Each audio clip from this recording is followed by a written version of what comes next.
Salut à tous, aujourd'hui une nouvelle vidéo parce que je reçois pas mal de questions de personnes qui hésitent à basculer de limited en rare. Donc après ça reste un choix de votre part suivant vos envies.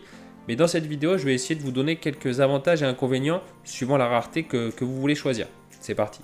Et le premier avantage ça va être donc au niveau du budget. Le budget forcément si vous voulez commencer à jouer à ce rare ou si vous avez un petit budget, vous pourrez facilement jouer grâce au limited, donc que ce soit en All-Star ou n'importe quelle autre division. Donc ça c'est le premier avantage, contrairement au rare où il faudra un plus gros budget. Donc et forcément, donc c'est le deuxième avantage, mais ça rejoint un peu le premier, c'est que en gros chaque erreur est réparable entre guillemets en limited, c'est-à-dire que si vous vous trompez sur une carte à 20 euros qui descend à 10-15 euros, bon, vous aurez perdu 5-10 euros. Pour les petits budgets, je peux concevoir que c'est une grosse somme, mais là je parle de la globalité. Dans les rares, si vous vous trompez sur une carte, ça va être beaucoup plus important comme perte. Donc les erreurs ont moins de conséquences en limited. Et un autre avantage, c'est aussi d'avoir accès à des joueurs qu'on connaît un peu plus. Donc que ce soit en Ligue 1, Bundesliga, Serie A, c'est vrai qu'en limited, on va pouvoir acheter ces joueurs-là à moindre frais. C'est toujours suivant votre budget également. En rare, ces joueurs-là, en général, vont valoir vraiment très cher. C'est les joueurs les plus médiatisés, en gros. Donc en limited, il y a plus moyen de vibrer par rapport à ça, de regarder les matchs même à la télé sur beIN, RMC, que d'aller chercher un streaming un peu pourri. Donc après, en rare, vous allez plus vous fier à ce qui valent sur le papier au niveau des statistiques. Après, vous pouvez aller les découvrir. Moi, c'est vrai que personnellement, j'ai commencé à suivre la MLS grâce à ce rare. Donc j'ai regardé les joueurs, j'ai regardé des matchs avant de les acheter. Donc ça permet aussi en rare d'aller chercher des joueurs qu'on ne connaît pas. Mais c'est vrai que pour vibrer, par exemple en Ligue des Champions, tout ça, en limited, c'est plus facilement accessible. Et le petit désavantage en limited, je pense, après ça dépend, c'est vraiment au cas par cas au niveau des managers, et je pense qu'on le fait aussi inconsciemment, c'est au niveau du scouting. En limited, vous allez avoir plus de cartes en général, donc il va y avoir un scouting plus intensif et vous passerez peut-être moins de temps sur chaque carte, alors qu'en rare, vous allez vous fixer, en général, je vous dis après, quand vous avez un énorme budget, c'est pas la même, mais vous allez vous fixer sur une équipe, donc chaque poste, chaque joueur, vous allez plus creuser au niveau du scouting pour verrouiller vraiment toutes les infos que vous pouvez avoir à votre disposition, alors que sur le limited, vous aurez peut-être tendance en général à passer moins de temps pour faire un peu plus plus dans la masse parce qu'il y a plus d'équipes et plus de joueurs forcément à scouter. Un autre désavantage des limited, c'est la variation de prix. Pour moi, c'est un des plus gros désavantages, c'est qu'il va y avoir énormément de variations de prix par rapport à tout et n'importe quoi, que ce soit des news, que ce soit des blessures, des suspensions, tout est bon pour faire bouger le prix, que ce soit en haut ou en bas, même des sous-perfs, des fois c'est vraiment accentué sur le marché des limited par rapport, je pense, à l'énorme quantité de cartes qu'il y a sur les limited, au public aussi qu'il y a sur les limited, et c'est vrai qu'il a tendance à beaucoup plus bouger que sur les rares. Les rares c'est beaucoup plus solide par rapport à ça, même si certaines informations vont quand même faire bouger le prix, mais ça va être beaucoup plus solide, les gens vont pas faire de panic sell ou de FOMO pour tout et rien. Donc c'est vrai que sur ce côté-là, pour moi, c'est un gros avantage sur les rares, c'est vraiment d'avoir des investissements plus solides, entre guillemets.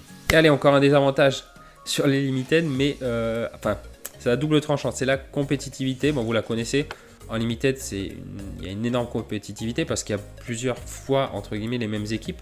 Donc il y a plusieurs fois, ça va se jouer à l'expérience ou au capitana. Alors qu'en rare, forcément, il y a beaucoup moins de personnes, beaucoup moins de cartes. Donc ça va être plus facile, je mets encore des guillemets, pour aller choper une reward, plus facile parce que il faudra moins de points. Après, dans les faits, il faut aussi des joueurs, comme vous avez moins d'équipes, il faut aussi des joueurs qui perfent tous en même temps. Donc il faudra quand même un alignement des planètes ou vraiment des grosses perfs pour aller chercher des belles rewards. Mais les T3, les T2 seront en général plus simples à aller chercher si vous avez une bonne team rare. Après, c'est toujours pareil, si vous avez des teams pas très bonne qualité, ça va être compliqué à part pour les teams paliers, mais ça c'est différent. Et un avantage pour les limited, ça va être au niveau du turnover, au niveau de la rotation de votre équipe. Si vous voulez changer des joueurs dans votre équipe, ça va être beaucoup plus facile parce que le marché est beaucoup plus liquide, donc vous pourrez vendre facilement, racheter facilement, négocier. Comme il y a pas mal d'offres, il y a pas mal de personnes à qui vous pouvez négocier, à qui vous pouvez acheter. Si quelqu'un veut vendre, s'il y en a 3 à 4 qui veulent vendre en même temps, les prix forcément vont baisser. Alors qu'en rare, le marché est beaucoup moins liquide. Donc plus compliqué de négocier, ça m'est arrivé de négocier sur plusieurs jours alors que sur les limited ça va quand même assez rapidement. Donc quand on veut faire des gros moves sur une équipe rare, ça va être plus compliqué de vendre et de racheter un joueur qu'en limited. Et donc le prochain avantage, c'est que forcément les limited ça va être plus facilement négociable parce qu'il y en a plus sur le marché que sur les rares. Sur les rares, des fois il peut y avoir 2-3 cartes uniquement en vente et les prix sont beaucoup plus hauts par rapport aux dernières ventes, donc ça va être très compliqué de négocier ou il faut tout simplement attendre. Donc ça, c'est un des désavantages des rares. Mais au final, voilà, l'investissement est plus solide derrière. Après, en limited, voilà, n'hésitez vraiment pas à aller négocier chaque carte parce que des fois, il y a 2-3 managers qui vont se battre en même temps pour la vendre. Donc ça sera vraiment plus facile. Donc n'hésitez pas d'aller sur Discord ou d'envoyer plusieurs offres en même temps si votre budget le permet. Et le gros avantage des rares, un des gros avantages des rares, c'est au niveau des rewards. Forcément, les rewards sont belles en rare. C'est des belles cartes qui valent cher. On va dire que la T3 en limited, ça peut coûter 1 ou 2 euros. Je vais parler en euros parce que c'est vraiment très faible. En rare, si vous faites une T3 en All-Star par exemple, ça va coûter tout de suite peut-être 40 euros, 30, 40, 50 euros minimum. Après, vous me dites si je me trompe, mais en général, c'est ça vraiment pour les plus faibles T3.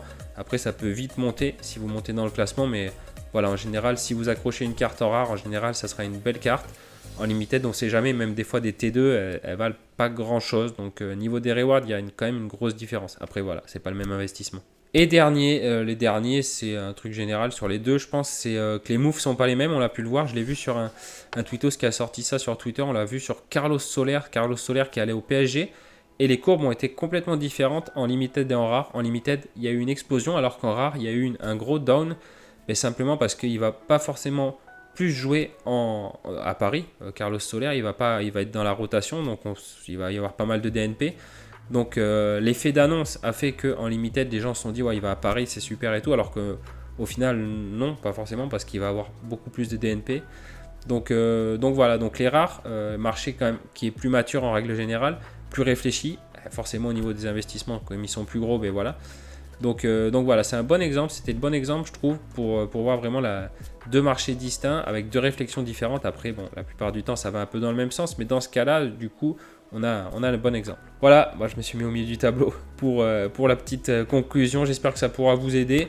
Si vous hésitez à passer de limited à rare ou même faire le chemin inverse, même si c'est plus rare, j'ai essayé de mettre les avantages et inconvénients auxquels je pensais. Après, il doit y en avoir d'autres, forcément. N'hésitez pas à mettre en commentaire si vous en avez d'autres auxquels j'ai pas pensé. Donc, je vous remercie d'avoir regardé cette vidéo et j'espère vous revoir très vite. À bientôt.